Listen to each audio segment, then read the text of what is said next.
말씀의 제목 함께 따라합시다. 합당한 성도의 기도. 합당한 성도의 기도. 지난 4주 동안 우리는 기도를 주제로 한 하나님의 말씀을 나눠왔습니다. 오늘도 계속 그 기도에 대한 말씀을 함께 나누고자 합니다. 기도라고 하는 주제를 다룬다는 것은 결코 간단한 일이 아닌 것 같습니다. 왜냐하면 먼저 기도라고 하는 행위 그 자체가 본질적으로 신비의 영역에 있는 일이기 때문에 그렇습니다. 보이지 않는 하나님의 영영, 그 보이지 않으시는 하나님께 우리 인간이 기도할 수 있다는 것, 그리고 그 영이신 하나님께서 우리의 부르짖음에 응답하셔서 우리의 삶의 일들을 주관하신다는 것, 여러분, 그것은 우리 인간의 지성 또 이성 또 우리 인간이 할 수 있는 이해와 설명의 범주를 넘어서는 신비의 영역 가운데 있는 일입니다. 또 기도라는 주제가 그리 말처럼 간단치만은 않은 것은 이 기도가 신비일 뿐만 아니라 또한 기도는 그리스도인의 삶의 전 영역을 다루는 매우 광범위한 이야기이기 때문입니다. 기도를 주제로 다룬다라고 하는 것은 기독교 신앙의 전부, 그저 일부분이 아닌 어쩌면 전 영역을 다루는 광대한 범주의 주제이기 때문입니다. 왜? 그리스도인의 삶이란 그 자체가 기도의 삶, 기도자의 삶이기 때문에 그렇습니다. 그래서 우리가 기도에 대하여 생각하고 또 기도에 대해서 말하고 나눌 때에 마치 우리가 기도를 배우면 나는 기도하는 것을 완벽하게 전부 마스터할 수 있어. 나는 기도에 능통해. 이런 착각과 오만함, 또 그렇게 기도를 다 이해할 수 있다라고 하는 과욕을 내려놓는 겸손함이 필요합니다. 대신 성경이 보여주고 있는 기도의 좋은 모델들을 지속적으로 따라가는 것이 좋습니다. 성경이 증언해주고 있는 정말 본받을 만한 기도자들은 어떻게 기도했고 무엇을 기도했을까? 하나님은 어떤 기도자의 기도를 기뻐 받으셨을까? 이것을 우리가 조금씩 더 깊이 알아가고 그 기도를 배워가는 것이 기도의 성장과 성숙을 위해 유익합니다. 자, 그렇다면 여러분, 성경에 나오는 여러 기도자들 중에 우리에게 가장 좋은 최고의 모델은 누구일까요? 예, 그렇습니다. 예수 그리스도이십니다. 예수님께서는 우리에게 무엇을 기도해야 될지, 어떻게 기도해야 될지를 가르쳐 주셨지요. 예수님께서 가르쳐 주신 주기도문이 바로 그것입니다. 뿐만 아니라 예수님은 친히 기도 생활의 본을 몸소 보여주셨습니다. 그래서 성경의 복음서에 보면 예수님께서 기도하신 여러 가지 모습들을 우리에게 증언하고 있는데, 예수님은 새벽이 밝기도 전에 일어나셔서 한적한 곳으로 가셔서 기도하기도 하셨고, 예수님은 제자들을 택하시는 것과 같은 중요한 일을 앞두고는 밤새워 기도하기도 하셨습니다. 또 예수님은 기도하러 가실 때에 혼자 산으로 가셔서 홀로 하나님 앞에 기도하셨습니다. 요한복음이 바로 그것을 증언하고 있는데, 요한복음 6장 15절은 이렇게 말합니다. 그러므로 예수께서 그들이 와서 자기를 억지로 붙들어 임금으로 삼으려는 줄 아시고 다시 혼자 산으로 떠나가시니라. 아멘. 오병이어의 기적을 일으키신 예수님을 보고 사람들이 흥분했습니다. 그래서 저 예수님을 우리가 왕으로 삼자, 이 나라의 임금으로 추대하자, 막 그런 일이 벌어지자 예수님께서 그 자리를 속히 떠나셨다는 겁니다. 왜 그러셨을까요? 예수님은 혼자 계심으로 더 집중해야 될 일, 놓치지 말아야 할 중요한 것이 있다고 판단하셨기 때문입니다. 예수님은 분명 사람들을 사랑하시는 예수님이셨고 사람들과 함께 하시는 것을 기뻐하셨던 예수님이셨지만 그 사람들을 정말 사랑하기 위해서는 먼저 필요한 것이 있음을 잊지 않으셨다는 겁니다. 그것이 뭘까? 바로 당신을 온전히 하나님 앞에 맡김으로 하나님 아버지께서 주신 그 힘을 공급받는 것, 그래야 정말 사랑할 수 있고 자신에게 맡겨주신 그 구원의 사명을 감당할 수 있을 것을 예수님은 그 어떤 상황 속에서도 잊지 않으셨습니다. 그래서 예수님은 홀로 하나님 아버지 앞에 나아가 하나님과 함께 고요한 시간을 머물며 보내면서 절대적으로 필요한 것, 바로 그것이 하나님께로부터 내가 힘을 얻는 것, 하나님과 함께하는 시간이 그분에게는 가장 소중한 시간인 것을 또 우리도 그렇게 살아야 함을 몸소 보여주신 것입니다. 하나님 아버지 앞에 머물면서 그 고요한 시간을 통하여 예수님은 지금 일어나고 있는 주변의 모든 상황들을 영적인 관점으로 이해하고 바라보려고 하셨습니다. 사람들의 수많은 말들, 사람들의 뜨거운 반응, 세상에서 일어나는 여러 가지 일들 때문에 영적인 초점이 흐트러지지 않고, 다시 말해 그 모든 것들을 하나님의 시선, 하나님의 눈으로 바라볼 수 있도록 예수님은 하나님 앞에 머무는 시간을 더 우선하셨습니다. 사람들의 시끄러운 소리 뒤에 감추어져 있는 정말 그 사람들의 아픔과 눈물을 볼 수 있도록 예수님은 하나님 아버지 앞에 머무셨고, 예수님을 이 나라의 임금으로 세우자라고 하는 사람들의 그 격양된 외침과 아우성 그 뒤에 어쩌면 도사리고 있었을지 모를 사탄의 유혹을 꿰뚫어 보시며 그것을 이길 수 있는 힘을 달라고 예수님은 하나님 아버지 앞에 홀로 서셨습니다. 빵과 물고기로 배를 채우면서 만족해하던 사람들의 웃음소리 그 뒤에는, 그 속에는 사실 그들의 영적인 배고픔, 영적인 갈급함이 있음을 보시고 예수님은 그것을 채우실 수 있도록 하나님, 내가 이 사명의 길을 가게 해달라고 하나님 아버지 앞에 홀로 계셨습니다. 이 모든 것들을 하나님 아버지 앞에 가지고 나오셨습니다. 이 모든 것에 대하여 하나님 아버지께서는 어떻게 하기를 원하시는지, 당신에게 맡기신 사명은 무엇이고 내가 가야 할 길이 무엇인지 예수님은 홀로 하나님 앞에 이것을 풀어놓으며 말씀을 나누시고 생각을 정리하시고 필요한 것을 하나님 앞에 구하며 하나님 다시 채워주시는 그 은혜로 다시 사역하셨습니다. 그래서 예수님은 하나님 아버지 앞에 홀로 계신 그 시간을 너무나 소중하게 그리고 가장 우선적으로 여기셨던 예수님이셨습니다. 이런 예수님의 기도 모습에 대하여 언급하고 있는 앤드류 머레이의 그 유명한 책 기도라고 하는 책에는 그가 이런 말을 합니다. 믿는 자라고 하면 홀로 하나님과 지내는 시간을 가질 수 있을 뿐 아니라 그 시간을 꼭 마련해야 합니다. 내가 하나님을 혼자 독차지하고 하나님도 나를 혼자 독차지하는 것을 안다는 것, 그것이 얼마나 근사한 일입니까? 여러분의 기도 생활은 어떠십니까? 아유, 하나님을 그렇게 독차지해도 되나? 네, 사랑은 그런 것입니다. 사랑은 그 상대의 전부를 갖고 싶은 겁니다. 하나님이 당신을 우리에게 그렇게 내어주시기를 원하시기 때문입니다. 여러분 지난 한 달, 아니 지난 한 주 동안 얼마나 하나님을 독차지하셨습니까? 얼마나 여러분을 하나님께서 독차지하시도록 내어드리셨습니까? 여러분의 하루 중에 한번 생각해 보십시오. 지난 한 주, 아니 어제 하루를 사는 동안에 하나님 앞에 홀로 머무셨던 시간은 언제였고 그 머물렀던 장소는 어디였습니까? 얼마 전에 방학 중에 있었던 제 딸 아이에게 제가 이런 잔소리 했습니다. 너 요즘에 아침에 큐티하고 아침마다 기도하는 것 잘하고 있냐? 아이의 눈빛이 우리 아빠 또 시작이시군요 라고 하는 눈빛을 보내며 그냥 네 그러고 그냥 지나가더라고요. 영 미심쩍어서 불러다 놓고 아빠가 또 잔소리 했습니다. 있잖아, 아침마다 꼭 기도하고 시작해야 돼. 아무리 바쁘고 아무리 급한 일이 있어도 아침에 첫 시간 하나님 앞에 기도하는 거 정말 중요한 거야.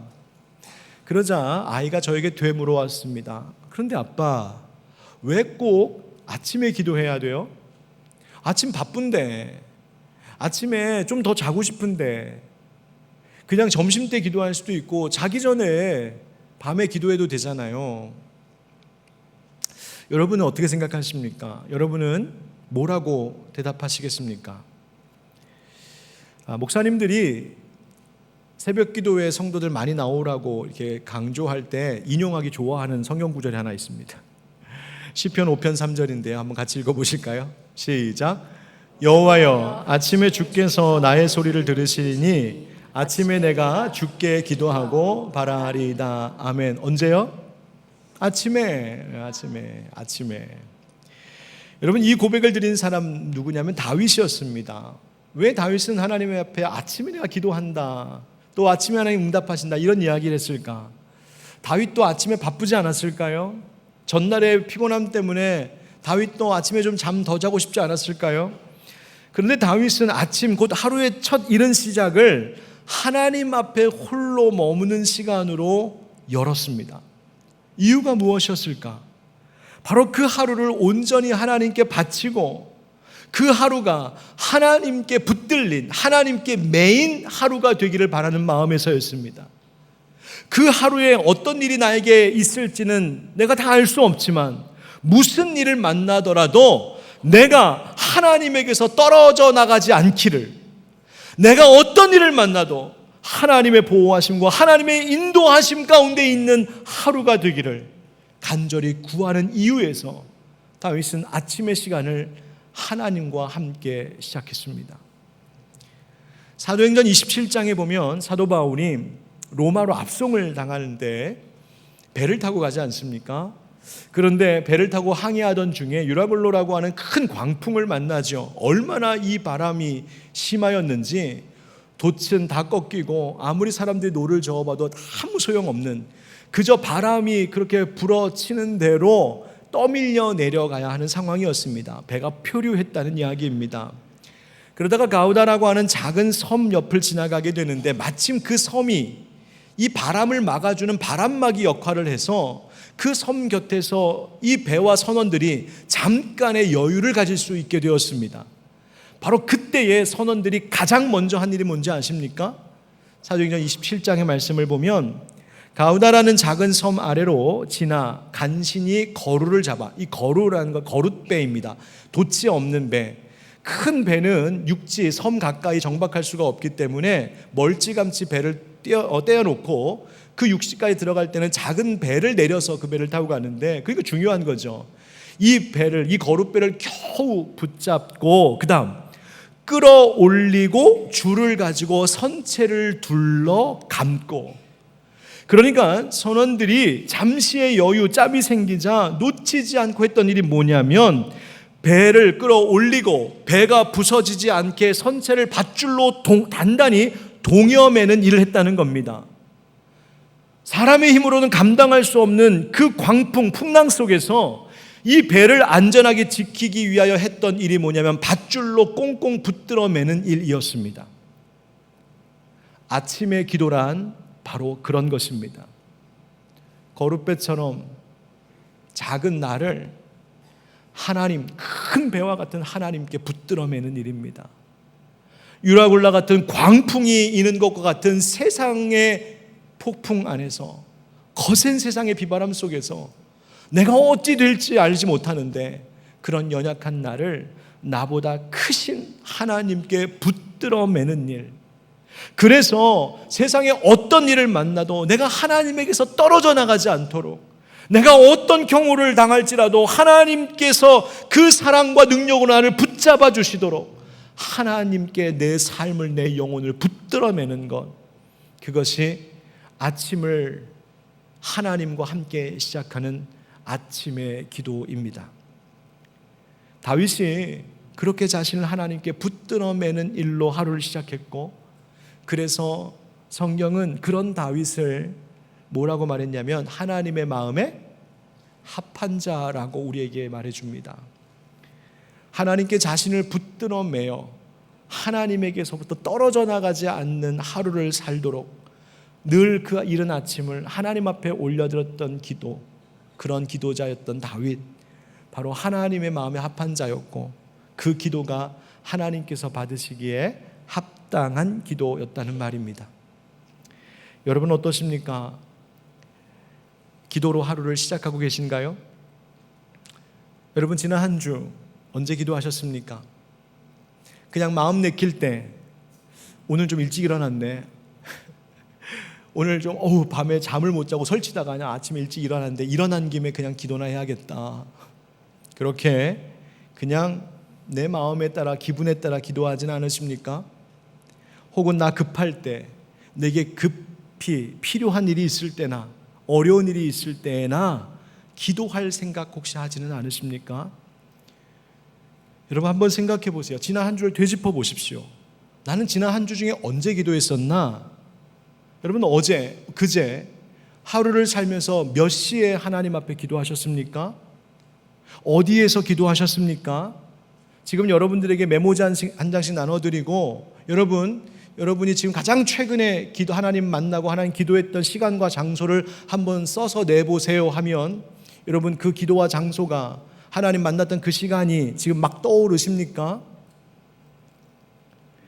물론 어디서나 언제든지 기도할 수 있습니다. 그러나 우리의 편의와 우리의 기분과 감정에 따라 그저 우리의 필요에 따라 그때그때 다르게 하는 기도 생활은 더 깊은 하나님과의 관계를 누리도록 하는 일에는 역부족일 수밖에 없습니다. 저는 오늘 이 예배 시간 우리가 함께 말씀을 나눔으로 우리 각자의 기도 생활, 기도에 대한 나의 마음의 태도와 생활의 자세가 어떠한지를 좀 다시 한번 점검하고 기도 생활에 새로운 변화가 있는 시간이 되기를 주의 이름으로 축복합니다. 여러분 기도는 옵션이 아닙니다. 기도는 내가 취할 수 있는 여러 선택들 중에 하나가 아니란 말입니다. 기도는 그리스도인이라면, 성도라면 내 삶의 가장 이른 시간, 가장 그 첫 출발에 반드시 하나님과 함께 가져야 할 중요한 시간입니다. 자, 그렇다면 기도의 내용은 어떤 것이어야 할까요? 우리가 잘 아는 말씀 있죠. 야고보서 4장 3절에 이렇게 말씀하십니다. 구하여도 받지 못함은 정욕으로 쓰려고 잘못 구하기 때문이라. 기도하는데 그냥 육체의 정욕, 세상의 쾌락, 내가 원하는 욕심 채우려고 기도하면 하나님께서 응답하지 않으신다. 그런 기도는 합당한 기도가 아니라는 말이죠. 이 말을 뒤집어 말하면 성도라면 성도에게 어울리는, 성도에게 합당한 기도가 있다는 겁니다. 그 기도가 뭘까? 오늘 이제 사도 바울의 기도를 통하여서 그것을 나누려고 합니다. 사도 바울은 자기를 위해서 기도할 뿐만 아니라 바울은 늘 성도들을 위해, 다른 형제들을 위해서 중보하며 기도했던 사람이었습니다. 그래서 오늘 본문에 데살로니가 교회 성도들뿐만 아니라 바울의 여러 서신들을 살펴보다 보면 그가 복음의 씨앗을 뿌리고 교회를 개척하고 목양했던 여러 그리스도인들, 성도들을 위하여서 기도했습니다. 심지어 아직 만나보지도 못한, 그저 소식만 듣고 얼굴은 알지 못하는 그리스도인들을 위해서까지도 기도했던 사람이 바울이었습니다. 그런데 그 가운데 바로 오늘 데살로니가 교회 성도들을 위해 기도한 내용이 바로 오늘의 본문인데요. 이 데살로니가 후서 1장 3절부터의 말씀을 보면 바울이 이런 마음을 가지고 기도했습니다. 형제들아, 우리가 너희를 위하여 항상 하나님께 감사할지니 이것이 당연함은 너희의 믿음이 더욱 자라고 너희가 다 각기 서로 사랑함이 풍성함이니. 즉 그들의 믿음과 사랑이 날로 자라며 풍성해져가는 그 신앙의 믿음의 열매들을 바라보면서 바울이 기쁜 마음, 감사한 마음으로 기도했습니다. 또 4절에 그러므로 너희가 견디고 있는 모든 박해와 환난 중에서 너희 인내와 믿음으로 말미암아 하나님의 여러 교회에서 우리가 친히 자랑하노라. 그들의 믿음의 성장이 평탄한 가운데 있었던 것이 아니라 이 데살로니가 교회 성도들이 여러 박해와 환난 가운데 있었습니다. 그럼에도 불구하고 그들이 믿음을 포기하지 않고 인내하고 견디는 이 믿음의 굳건함, 그 믿음을 자랑한다. 내가 너무 기쁘다. 그것에 감사하며 기도했습니다. 5절, 이는 하나님의 공의로우신 심판의 표요 너희로 하여금 하나님의 나라에 합당한 자로 여김을 받게 하려 함이니 그 나라를 위하여 너희가 또한 고난을 받느니라. 아멘. 공의로우신 하나님께서 너희가 핍박과 박해 가운데 있지만 그 모든 것 다 아시고 갚으실 것이라고 확신합니다. 그러면서 하는 말이, 그런 고난, 하나님께서 성도들에게 이와 같은 고난을 때로는 허락하시기도 하시는 이유가 있답니다. 뭘까? 너희로 하여금 하나님의 나라에 어떠한 자? 합당한 자. 어떠한 자라고요? 합당한 자로 여김받게 하려 하시기 위하여. 여러분 여기서 합당하다는 말 아시죠? 적합하다는 말입니다. 어떤 것에 옳게 딱 들어맞는다는 말입니다. 성도들이 무엇에 합당해야 되느냐? 하나님 나라에 합당한 성도, 하나님 나라에 적합한 성도, 하나님 나라 백성으로서 어울리고 딱 들어맞는 그런 성도, 또 그런 신앙, 또 그런 삶이 되게 하시려고 하나님께서 고난을 허용하기도 하신다는 거예요. 인생에 찾아오는 고난을 인내함으로 더 굳건한 믿음으로 자라게 하시고, 그런 중에도 서로 사랑하기를 소홀하지 아니하는 그 진정한 믿음, 진정한 사랑의 풍성함을 누리는, 바로 그렇게 하나님 나라 백성 성도로서 적합한 삶을 살고 합당한 삶의 열매를 이루기 위하여 하나님이 때로는 고난을 허용하기도 하신다는 겁니다. 그리고 나서 바울이 이제 그런 성도들을 위하여서 하나님께서 합당하게 여기시는 성도들이 되게 해달라고 다음과 같은 기도를 드립니다. 바로 이것이 오늘의 본문이요, 우리가 함께 생각해보자, 배우고자 하는 말씀입니다. 어떤 기도가 하나님 받으시기에 합당한 성도 되게 하는 기도일까? 한번 따라하겠습니다. 부르심에 감사하는 기도.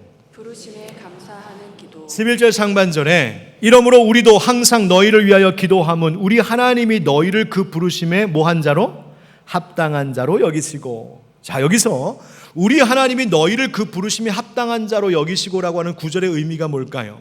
바울이 지금 기도하는 것이, 형제들아, 너희가 아직 하나님의 부르심을 받지 못했지만 앞으로는 너희가 하나님의 부르심을 받기에 합당한 자가 되었으면 참 좋겠다, 내가 그렇게 되기를 위해서 기도한다 라는 뜻이 아닙니다. 이 기도의 지금 제목이 되고 있는 데살로니가 교회 성도들은 이미 예수 그리스도를 믿음으로 부르심을 받은 성도들이었습니다. 그래서 이 기도는 이미 너희가 하나님의 부르심을 받은 자라고 하는 사실을 전제하고 있습니다. 여러분, 이 하나님의 부르심이라는 것에 대해서 한번 생각해 보고자 합니다.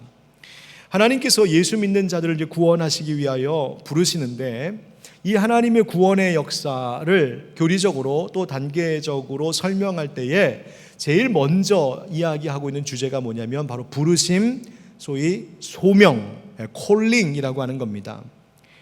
소명, 콜링, 부르심이라고 하는 것은 복음 전도를 통하여서 예수 믿게 되는 것인데, 하나님이 우리를 부르실 때에는 두 가지 부르심으로 우리를 부르십니다. 하나는 외적인 부르심이고 또 하나는 내적인 부르심입니다. 외적인 부르심은 뭐냐면 하나님이 우리를 부르실 때 외적인 도구, 수단을 통하여서 부르신다는 거예요. 사람을 통하여, 예를 들면 내 가족을 통하여서 나를 부르십니다. 여기 모태신앙 가지신 분들도 많으시죠? 나는 누구한테 전도받았는가? 바로 믿음의 부모님을 통하여서 전도받은 거죠. 외적 부르심입니다. 친구를 통하여, 직장 동료를 통하여, 이웃을 통하여, 때로는 방송을 통하여, 인터넷을 통하여, 때로는 전도지를 통하여. 오늘도 2부 예배 마치고 어느 분이 우리 교회 등록하셨는데 어떻게 오셨어요? 하니까 우리 전도팀이 그 무더운 여름에 이 뜨거운 날씨에 아파트 단지 가가지고 전도지 돌렸던 그거 받고 그거 붙들고 오셨더라고요. 여러분, 그런 전도지 뭐 이런 것들, 이거 다 하나님의 도구입니다. 심지어 교회 건물 꼭대기에 걸려있는 십자가를 보고도 하나님의 부르심을 느낄 때가 있습니다. 하나님이 외적으로 부르신 거예요. 그런데 내가 예수를 영접함에 있어서는 외적 부르심만으로는 충분치 않습니다. 중요한 게 있는데 그것은 바로 마음의 성령님께서 우리를 불러주신 내적인 부르심입니다. 누군가로부터 복음을 듣고도 내가 믿어지지 않으면 소용이 없습니다.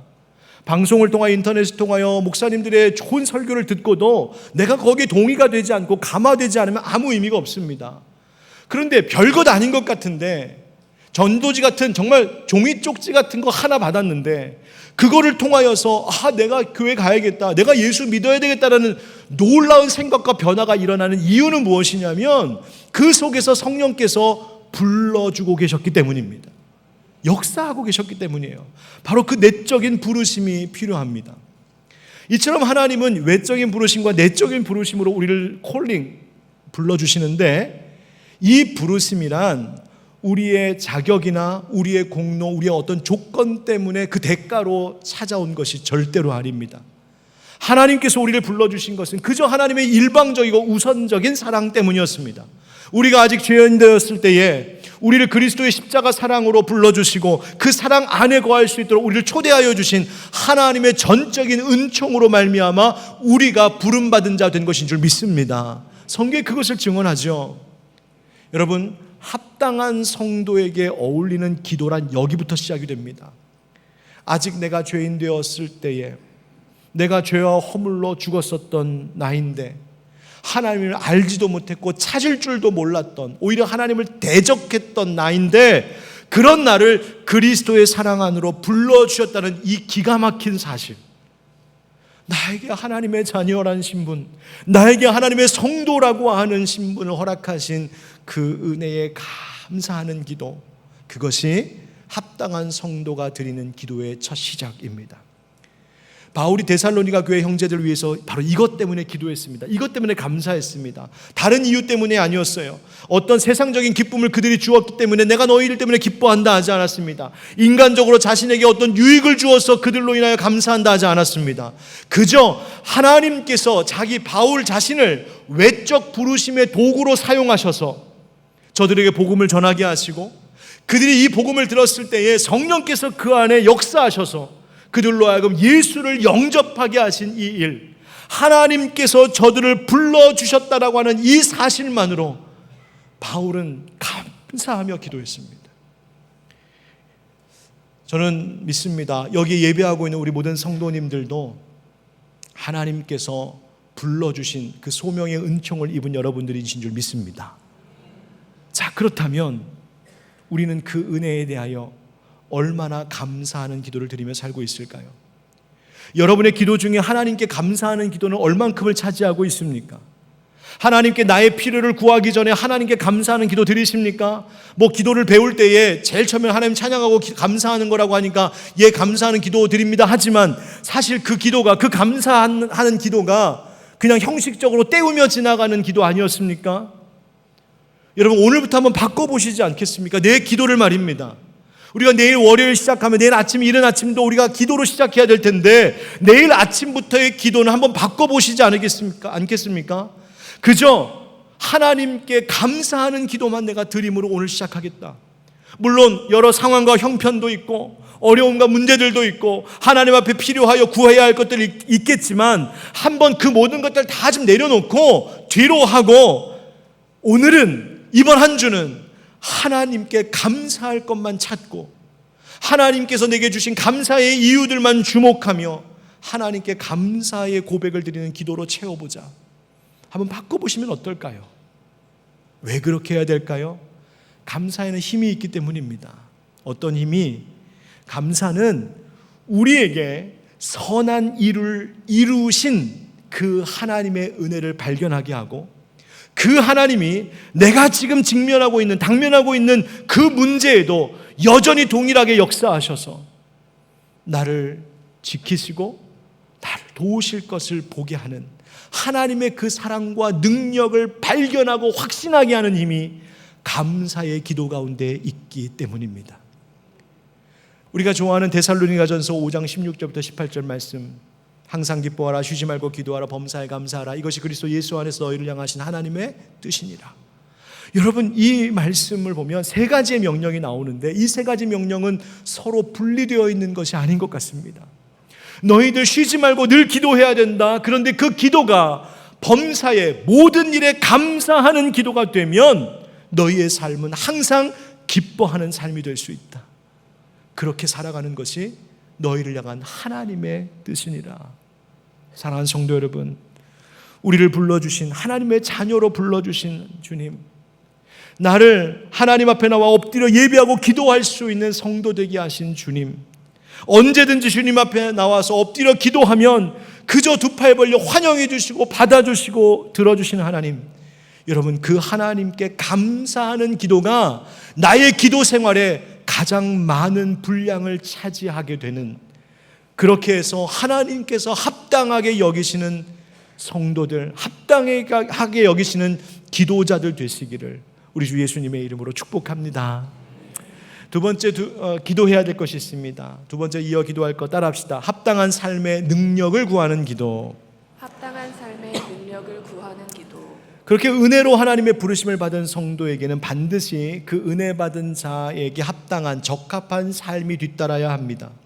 그래서 바울은 이렇게 기도하는데요. 11절 말씀에 이러므로 우리도 항상 너희를 위하여 기도함은 우리 하나님이 너희를 그 부르심에 합당한 자로 여기시고 모든 선을 기뻐함과 믿음의 역사를 능력으로 이루게 하시고. 아멘. 자, 여러분, 여기서 합당하다는 것의 의미를 한번 다시 생각해 보면 헬라어로 악시오세라고 되어 있습니다. 합당한 자로 여기시고, 이 말의 의미는 조화롭다, 참된 균형을 이루었다라고 하는 이야기입니다. 여러분, 한번 여러분들이 처음 예수 믿었을 때의 상태를 한번 기억해 보시겠습니까? 우리가 처음 예수 믿었을 때, 즉 처음 부르심 받았을 때 우리의 삶의 모든 모습, 또 내 마음속에 있는 모든 것이 과연 하나님 보시기에 다 합당한 것이었습니까? 그렇지 않았습니다.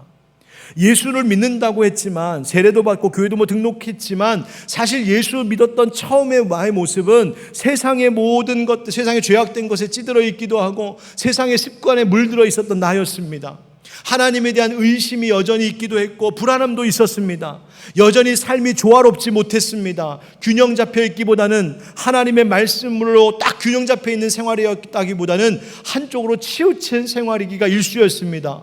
예수 믿겠다고 했지만 믿음 없는 행동, 하나님 앞에 신앙심 없는 행동하기가 일쑤였습니다. 그럴 수 있었습니다. 예수 믿고 처음에는 그럴 수 있었습니다.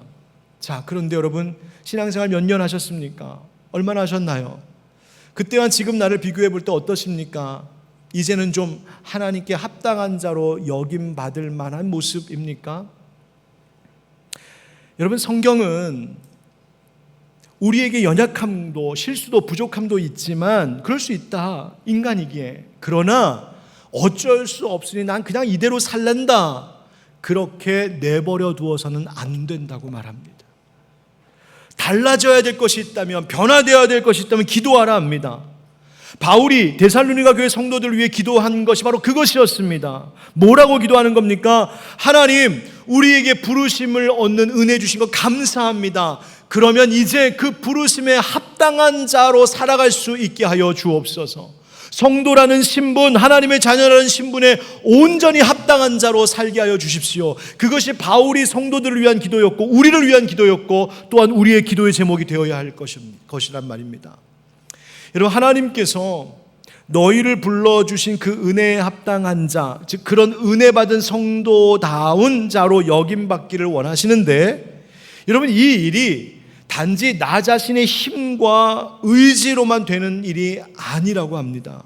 뭐가 필요하냐면, 오늘 말씀해 보니까 11절의 끝에 모든 선을 기뻐함과 믿음의 역사를 능력으로 이루게 하시고. 누가 이룬다고요? 주님께서 능력으로 이루어 주시는 것입니다. 뭐가 필요하다고 지금 말하냐면, 하나님께 합당한 성도가 되려면 첫 번째, 모든 선을 기뻐함이 필요하답니다. 이게 뭐냐 하면 바로 선을 행하려고 하는 의지입니다. 의향을 이야기합니다. 우리가 예수 믿고 회심했을 때에 우리 안에 본질적으로 큰 변화가 하나 있었습니다. 예수 믿고 나면, 예수 영접하고 나면 겉으로 볼 때에는 그냥 별로 달라진 것 없고, 예수 믿기 전이나 예수 믿은 후나 뭐 생활하는 게 별로 달라진 것 없어서 내가 믿었나? 내가 구원받았나? 심지어 의심스러울 때도 있는 것이 우리들의 모습인데, 아닙니다. 내가 예수를 구주로 고백하고 영접하는 순간 우리 안에는 엄청난 변화 한 가지가 있었습니다. 그게 뭐냐 하면, 이제는 하나님의 뜻대로 살고 싶은 갈망이 생기는 겁니다. 물론 완전하지 못합니다. 넘어지기도 하고 실수하기도 합니다. 하나님 원하시는 거 뻔히 알면서도 그렇게 못 살기도 하는 것이 죄악된 우리들입니다.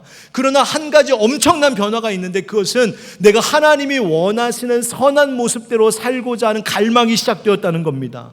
그리고 그 갈망이 점점 커지고 그 갈망대로 믿음대로 살아감으로 우리의 삶이 변화되는 것, 바로 그것입니다. 예수 믿기 전에는 그것조차 없었습니다.